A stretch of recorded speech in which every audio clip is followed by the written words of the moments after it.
Assalamualaikum warahmatullahi wabarakatuh. Halo teman-teman, kita jumpa lagi pada mata kuliah Pendidikan Inklusif. Pada kesempatan kali ini kita akan membahas tentang klasifikasi ABK atau anak berkebutuhan khusus. Pada pertemuan sebelumnya kita sudah membahas apa itu anak berkebutuhan khusus. Menurut Kementerian Pemberdayaan Perempuan dan Perlindungan Anak, ABK adalah anak yang memiliki keterbatasan atau keluarbiasaan baik fisik, mental, intelektual, sosial, maupun emosional yang berpengaruh secara signifikan dalam proses pertumbuhan dan perkembangan dibandingkan dengan anak lain yang seusianya. ABK digolongkan menjadi beberapa klasifikasi berdasarkan hambatan-hambatan yang dimiliki. Sedangkan hambatan-hambatan tersebut dibagi menjadi 3 poin. Yang pertama adalah hambatan fisik dan motorik. Yang kedua, hambatan intelektual, kognitif. Dan yang ketiga adalah hambatan perilaku emosi dan sosial. Anak dengan hambatan fisik dan motorik digolongkan menjadi 3, yaitu tunanetra, tunarungu, dan tunadaksa. Kita akan membahasnya satu persatu. Tunanetra adalah istilah yang digunakan untuk orang yang mengalami gangguan penglihatan. Faktor penyebab tunanetra adalah faktor intern atau keturunan, dan faktor ekstern atau penyakit seperti rubella, sipilis, glukoma, diabetes, dan kecelakaan. Tunanetra dikelompokkan menjadi beberapa kelompok, yaitu menurut ketajaman penglihatan, menurut waktu terjadi, dan berdasarkan adaptasi pendidikan. Untuk mencegah tunanetra dapat dilakukan dengan cara medis, sosial, dan edukatif. Karakteristik tunanetra secara pribadi dan sosial. Tunanetra memiliki masalah pribadi yang cenderung diakibatkan oleh perilaku negatif yang diterima di lingkungannya. Kemudian, mereka mengalami kesulitan untuk menguasai keterampilan sosial yang biasanya dilakukan dengan mencontoh dengan penglihatan. Selain itu, mereka juga memiliki rasa curiga terhadap orang lain, mudah tersinggung, dan ketergantungan dengan orang lain. Kemudian secara fisik dan motorik, tunanetra memiliki kondisi mata yang berbeda dengan orang awas. Kemudian kepekaan yang lebih baik pada indera pendengaran dan perabaan. Gerak kaku dan kurang fleksibel. Selain itu, tunanetra sering melakukan gerakan stereotip seperti menepuk-nepuk tangan atau menggosok-gosok mata. Kebutuhan dan layanan pendidikan bagi tunanetra. 1. Latihan membaca dan menulis huruf Braille.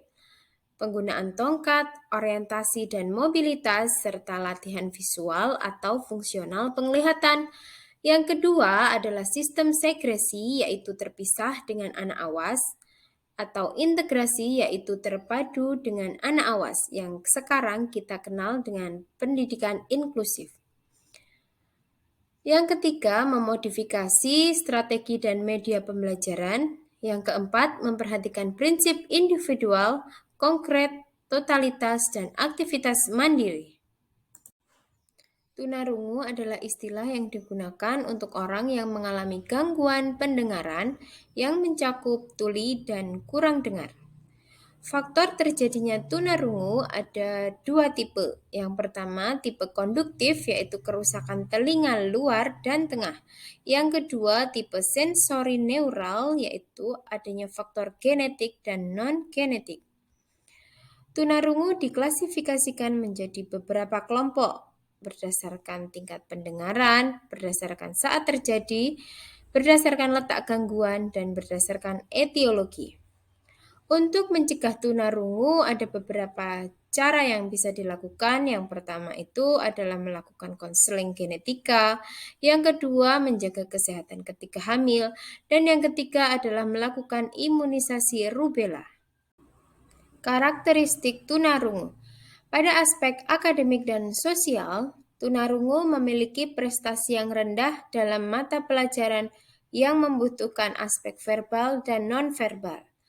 Kemudian mereka mengalami pergaulan terbatas, bersifat egosentris, takut dan kurang percaya diri, perhatian susah dialihkan, sifat polos dan perasaan ekstrim, serta mudah tersinggung. Pada aspek fisik dan motorik, tunarungu mengalami jalan yang kaku, gerak mata lebih cepat, tangan lebih lincah, dan pernapasan yang lebih pendek. Kebutuhan dan layanan pendidikan bagi tunarungu. 1. Layanan pendidikan dilaksanakan dengan landasan agama, kemanusiaan, hukum, dan pedagogis. Kedua, adanya layanan umum dan layanan khusus seperti bina bicara, bina persepsi bunyi, dan irama. Yang ketiga, adanya sistem segresi dan terpadu. Dan yang keempat adalah pengembangan strategi dan evaluasi pembelajaran. Tunadaksa adalah istilah yang digunakan bagi orang yang memiliki gangguan gerak. Tunadaksa disebabkan oleh beberapa faktor seperti kelainan neuromuskular dan struktur tulang, baik bawaan, sakit, ataupun karena kecelakaan.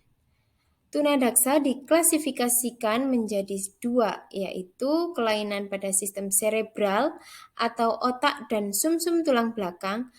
Yang kedua adalah kelainan pada sistem otot dan rangka. Untuk mencegahnya, kita dapat melakukan beberapa cara, yaitu mengkonsumsi vitamin D serta tetap berhati-hati agar terhindar dari kecelakaan. Karakteristik tunadaksa.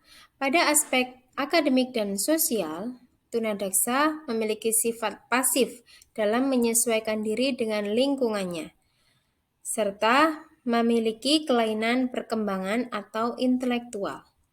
Pada aspek psikologis, tunadaksa memiliki gangguan pendengaran, gangguan taktil dan kinestetik, gangguan persepsi, gangguan emosi, dan gangguan penglihatan.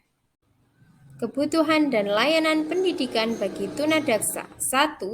Layanan pendidikan dilaksanakan dengan landasan agama, kemanusiaan, hukum, dan pedagogis.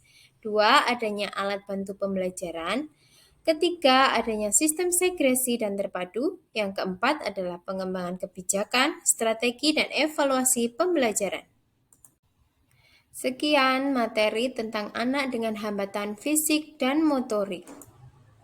Sampai jumpa di materi selanjutnya. Mudah-mudahan bermanfaat. Terima kasih. Wassalamualaikum warahmatullahi wabarakatuh.